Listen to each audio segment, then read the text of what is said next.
ఏ తీర్పు అయితే సుప్రీంకోర్టు ద్వారా వచ్చిందో, ఒకనాడు సుప్రీంకోర్టుకు చీఫ్ జస్టిస్ గా పనిచేసిన మన తెలుగు ప్రముఖుడు మాజీ చీఫ్ జస్టిస్ కోకా సుబ్బారావు ఈ తెలుగు నేల మీద అంబేద్కర్ గురించి, అంబేద్కర్ భావజాలం గురించి పరిచయం చేసిన మొదటి పుస్తకం డాక్టర్ ఎన్లూరి రాసింది.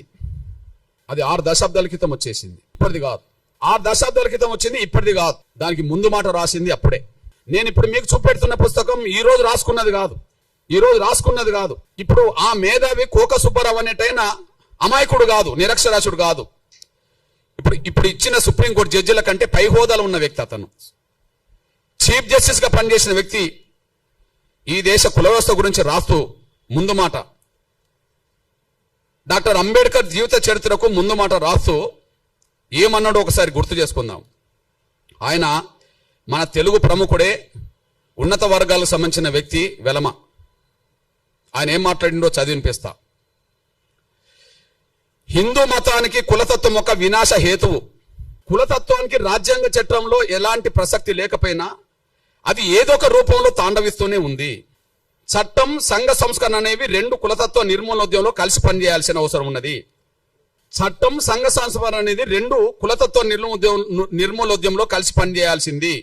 అట్లా పనిచేయకుండా కుల నిర్మూలన జరగదు. అంతకంటే ముఖ్యంగా ఇంకో మాట చెప్తాడు.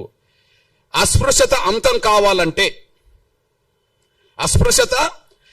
కావాలంటే కుల వ్యవస్థను కూకటి వేలతో కూల్చివేయాలి. అస్పృశ్యత అంతం కావాలంటే కుల వ్యవస్థను కూకటి వేలతో కూల్చివేయాలి. ఎందుకంటే అస్పృశ్యతకు కుల వ్యవస్థే మూల కారణం. ఇది నేను రాసింది కాదు. ఇప్పుడు ఇచ్చిన సుప్రీంకోర్టు జడ్జిల కంటే పెద్ద ఆయన చీఫ్ జస్టిస్ హోదాలో 16/4/1968 ఈ ముందు మాట రాశాడు. అస్పృశ్యతకు మూల కారణం కుల వ్యవస్థ. కుల వ్యవస్థ రద్దు కాకుండా శాశ్వతంగా అస్పృశ్యత నిర్మూలన జరగదు. ఒక చట్టం మాత్రమే పరిమితం చేస్తే, సంఘాలు, పార్టీలు పట్టించుకోకపోతే యథావిధిగా కొనసాగుతుంది. మనం చూస్తూనే ఉన్నాం. అట్లాంటప్పుడు కుల వ్యవస్థ రద్దు చేయాల్సిన బాధ్యత ఉన్నది కదా. ఆ మేధావి చెప్పిన మాటకు విలువనివ్వాలి కదా. ఆయన సుప్రీంకోర్టు చీఫ్ జస్టిస్ కదా. మన దేశం బలహీనపడడానికి, మన దేశం ప్రపంచంలో గౌరవాన్ని పొందకపోవడానికి, మన దేశం బలహీనపడడానికి, మన దేశంలో ఉండబడే 140 కోట్ల మందిలో కేవలం భారతీయులమనే ఒక స్పృహ లేకపోవడానికి, కులమే కారణం కదా. దేశంలో ఒక మాయని మచ్చ కదా. భారతదేశానికి ఏ వస్త మాయని మచ్చ, భారతదేశానికి కుల వ్యవస్థ ఒక మాయని మచ్చ.